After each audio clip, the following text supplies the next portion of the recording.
Hey there, in this video I'm going to show you how to go and apply for the SBA EIDL Advance so that you can take advantage of the $10,000 loan advance that is being given, that will be forgiven, so you won't owe it back from the SBA, from the federal government, and the Small Business Administration. So here I'm on the Google homepage. I'll go ahead and type in SBA coronavirus and hit enter. And the first link here is sba.gov, the coronavirus page. I'll click on that. And here, this is the official sba.gov government website. The different sections on here may change over time, and so what you're looking for is this Economic Injury Disaster Advance Loan. So you go ahead and click on that. And you can read and say, in response to the pandemic, small business owners in all states and territories are eligible to apply for the advance of up to $10,000. The advance provides economic relief essentially to all businesses experiencing a current temporary loss of revenue. So if you've stopped making revenue or are even just hurt by this and it's reduced your revenue, you qualify for this. The idea is that they are saying funds are made available within 3 days of a successful application, and the loan advance doesn't have to be repaid in the sense that it's being forgiven. You won't actually owe this money after you've submitted it. So we'll click Apply for the Loan Advance here, and it opens up the disaster loan application. So here you'll want to make sure that you read through all of the information that is stated here. It states that the estimated time for completing the app is 2 hours and 10 minutes. Generally, it's only taking about 20 to 30 minutes for people who already have all the information together that they need. So if you go ahead and look around for some checklists, you'll be able to find it, or you can just go through the application and find the information that way. So here under eligible entity verification, the majority of companies who are either, let's say, an LLC or a corporation and are small businesses are a business with not more than 500 employees. So I'll go ahead and I'll check that box. If you are an individual who is operating under a sole proprietorship, as in you do not actually have a corporation or an LLC or any formal company, you are essentially just operating under your own name, you would select this. And if you are an independent contractor, if you normally do your work and get 1099s from the companies that you work with, that would be also this box. If you're a cooperative, you check this box, and if you are essentially an employee stock ownership plan, you check this one. Tribal small business, this one. If you are an agricultural cooperative, aquaculture enterprise, nursery, producer cooperative, essentially any of those categories, you'll check this one. And if you do have more than 500 employees, but you still qualify as a small business as far as the SBA size standards that are at this link, you'd want to click this one. And the last thing here is that you are a private nonprofit and that you essentially have an effective ruling letter from the IRS. You'll want to choose this, although most companies applying through this are profit seeking. So we'll go down here to the review and check all of the following. You do need to review and check all of these boxes, and if you do not qualify because you cannot check one of these boxes because it is essentially true about you, then that could be a problem. So you're stating that you're not engaged in any illegal activity. You are saying that you essentially have no more, or someone who owns at least 50% is not delinquent on child support payments. You are not an agriculture enterprise other than aquaculture, agriculture, cooperative, or nursery. You do not present live performances of an imprudent nature of any sort. You do not derive more than 1/3 of your gross annual revenue from legal gambling activities, so you do not run a casino or something similar. You are not in the business of lobbying, and this would be lobbying in government. And also, you are not a state, local, or municipal government entity, and you're not a member of Congress. And if you are any of those things, you do not qualify. So now we'll go ahead and click Continue. On this second page, it's going to ask you information about your business. So this first field here says Business Legal Name. Here you want to put your corporation name, your LLC name, or essentially the name of the business itself as far as the federal government is concerned. So whatever you would have used to file for your 2019 tax year or previous years, this is the name that you registered with the federal government that you have your EIN for. So I'm going to go ahead and put in corporation Inc. Your trade name would be your DBA. It would essentially be your doing business as name.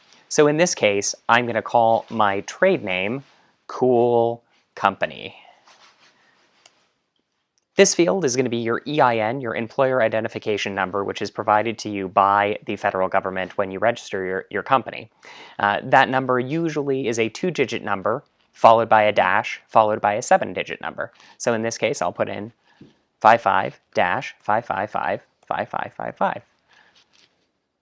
For organization type, you'll want to select the appropriate organization type that reflects your company and the type of company that you have. So here, I'm going to say that I'm a C Corp. And for you, you probably have a different one in this list, but if you are a C Corp, go ahead and select it. I'm going to say, no, I'm not a nonprofit organization because I am a profit-seeking company. I am not a franchise. If you are a franchise, obviously you want to click yes. And now they're asking for your gross revenues from the 12 months prior to the date of the disaster. So this would be from January 31st, 2019 through January 31st, 2020. With that in mind, my suggestion is to go into QuickBooks or whatever your accounting software is and go ahead and just run a report for that period. If you don't have live data for the period, it's probably a good idea for you to go back and look at whatever receipts you have to see how much revenue you took in. Gross revenue will be your total revenues top line, which means you're not subtracting anything from that. So if you took in $2 million in payments from your customers and essentially sold $2 million worth of product, that would be the number that you're going to put in here. So I'll say I sold $2 million worth of product, and that was my gross revenues for the 12 months. Cost of goods sold would be your cost of goods sold for the 12 months prior as well. So from January 31st, 2019 through January 31st, 2020. And here you're going to go ahead and fill in the total cost of goods for the $2 million in revenue that you took in, or that I guess in this case I took in. And in this case, I'm going to say I spent about $1 million on my cost of goods sold. Next, under this rental properties section, this is essentially if you are actually renting a property to someone and they're paying you, then effectively in this field you're going to put how much you are not collecting, how much you've lost due to the disaster. In this case, this is not a required field. You do not need to fill this out, and so we're just going to leave that blank and move on. Nonprofit cost of operation for the 12-month period prior to the date of disaster. In this case, if you are a nonprofit, you want to figure out what your cost of operation was and put it in this field. But once again, it's not required. There's no little red star, so we'll go ahead and pass it up. Combined annual operating expenses for the 12 months prior to the date of the disaster. For all secular social services provided by the faith-based entity. We are not a faith-based entity in this case. We're a corporation, and we're not based on faith. And so for that reason, we're not going to fill that out. It's also not required. So even if it is something that applies to you, you may or may not need to fill that out in order to submit this form for the first time. The secular social services provided by the faith-based entity, once again, we are not a faith-based entity, so we're not going to fill that out. It's also not required. Compensation from other sources received as a result of the disaster. If you were to have had some form of insurance policy for essentially business interruption, that policy would likely have, you would be filing a claim against that policy at this time because the disaster has actually interrupted your business. In this case, though, most people do not have a business interruption policy. If you have a standard general liability policy, most of the time business interruption is not included in that. And so for the most part, most people will leave this blank. If you do specifically have a business interruption policy, you may want to essentially fill that out right here. The brief description of other compensation sources, if you did fill that out, you'll definitely need to essentially go ahead and fill this out as well and give a description of the account that you used, the insurance policy that you used for that. So now here for the primary business address, we're going to go ahead and put in your primary business address being the address that you receive mail at and that you actually operate your business from. We'll go ahead and put in all the information here, and actually I'm going to go ahead and choose a real zip code so that it allows me to continue on the form. So I'll say I'm in San Francisco, California, County is going to be San Francisco, and this would be, and a business phone would be your phone number or the phone number of the business.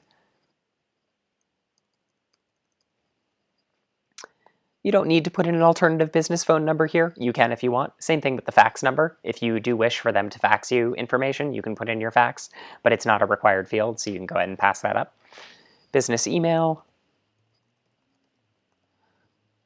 The date your business was established. In this case, you really do want to make sure that when you do fill this out and that you are putting in this date, you want to make sure this is correct, because this will help them to determine essentially that your business is actually an existing business. And so for that reason, definitely make sure that you've looked at it and that you essentially put in a date that actually does match up. So here, for the purposes of filling this out for the video, I'll go ahead and put in January 1st, 2015.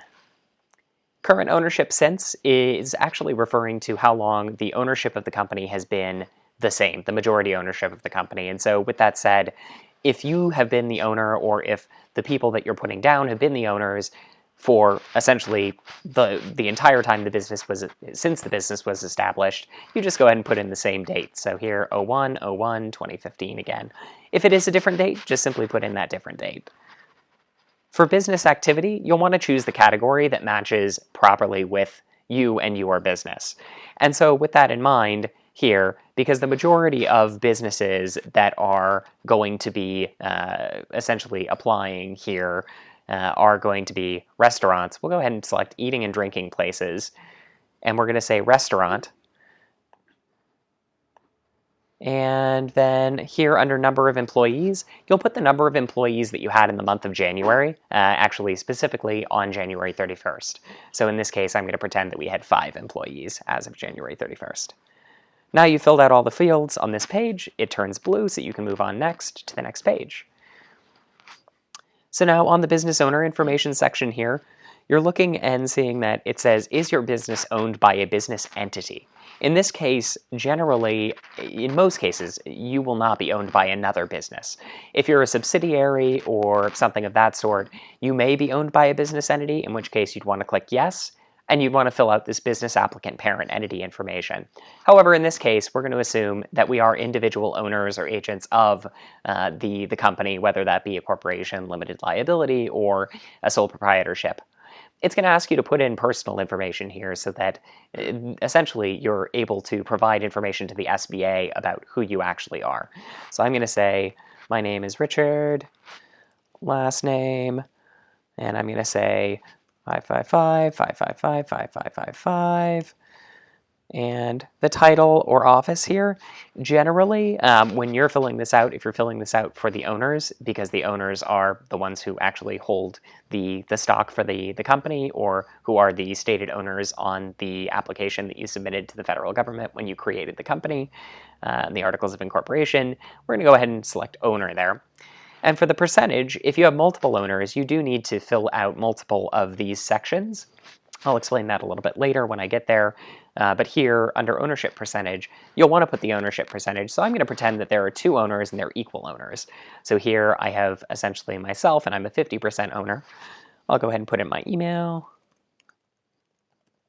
I'll put in a social security number, which is generally going to be 3 digits, -2 digits, -4 digits. You do need to have a valid social for every owner. If you do not, you definitely can't apply via this form. It won't let you. So make sure that you and the other owners do have your socials available. For birthday, I'll go ahead and put in my birthday.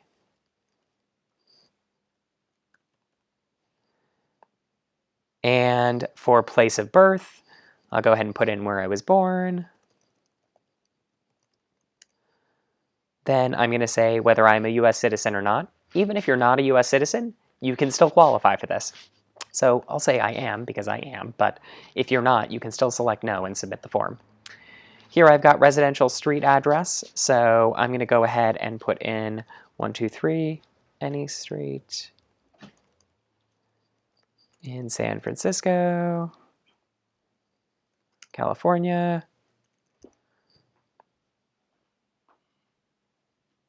Okay, and then here, now Because I have a second owner, I'm going to click on Add Additional Owner. And I'm going to put in that owner's information.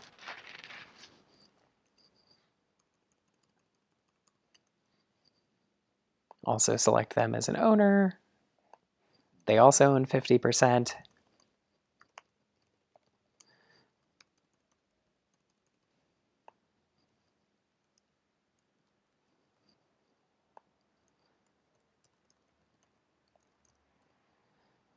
And let's say they're not a US citizen.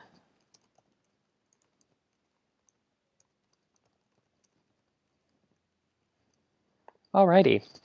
So now that I've added all of the appropriate owners on here, I'm going to go ahead and go to Next. And here now under Additional Information, it's asking a few questions here to make sure that, once again, you qualify for the loan. And so here it's asking, in the past year, has the business or listed owner been convicted of a criminal offense? And in that case, here you would have to say yes if so, but we're going to go ahead and say no because that doesn't apply to us. Are we currently suspended or debarred from contracting with the federal government or receiving federal grants or loans? We are not. Hopefully you are not as well.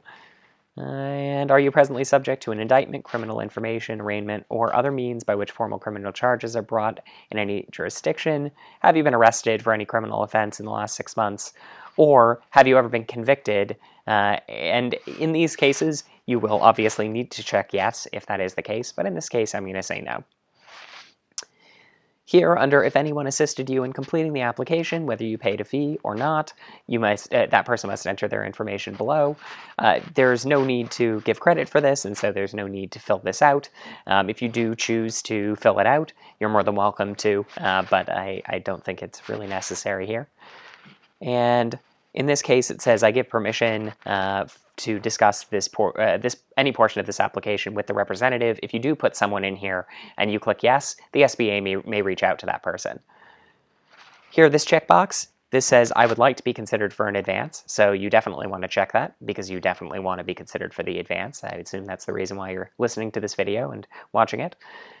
And then here under where to send funds, you'll want to put in your bank information. So here I'm going to say Bank of America.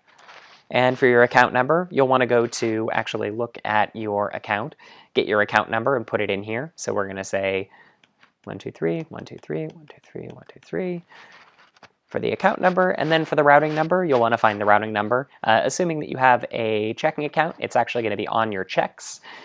Generally, it's going to be the left set of numbers and your account number is the right set of numbers on the check. However, my suggestion is go search Google if you don't know how to find your routing number, or go ahead and call up your bank or check your bank's website because they'll be able to help you and find it. Once you've completed all of that, you want to make sure that you read this last little statement here.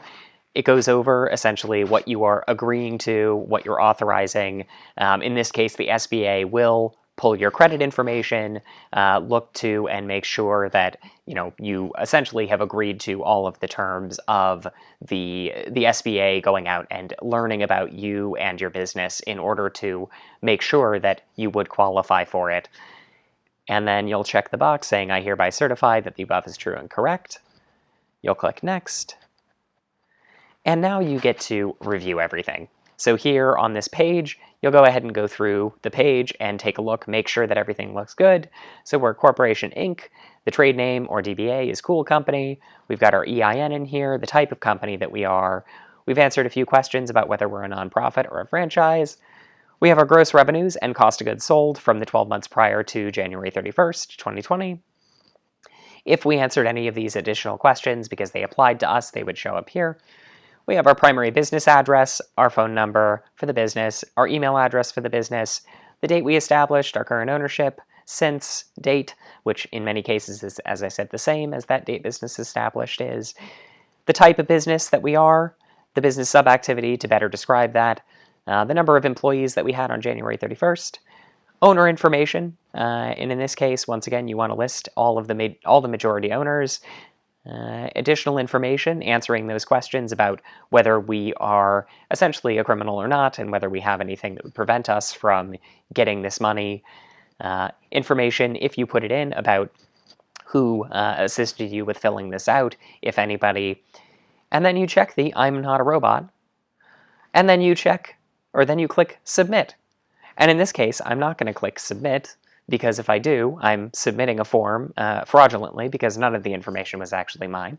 However, in your case, hopefully, you filled out the entire form with your information, and when you click submit, that is the first step towards getting the $10,000 forgiven grant slash the loan.